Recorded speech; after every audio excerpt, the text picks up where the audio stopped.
पे लगे चला और हम आधार कार्ड लेके आवत ही। चला साहब से बतावा। चला ठीक है, आवा चला।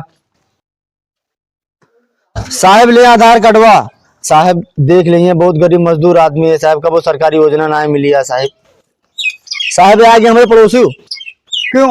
एटा तुम्हारा है, मैं कॉलोनी का सर्वे करने आया हूँ। यही किटवा है साहेब। पिछवा 2 तल्ला मकान बना, एकदम मार्बल का पत्थर उत्थर लगा, टाइल्स वाइल्स लगा, एकदम लकलकाता है पूरा।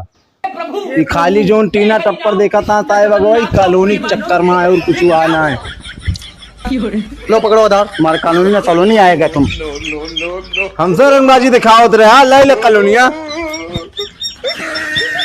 आज के डेट में साला भलाई करे के वहाँ के ना है, क्यों भलाई करे के ना है आज के डेट में।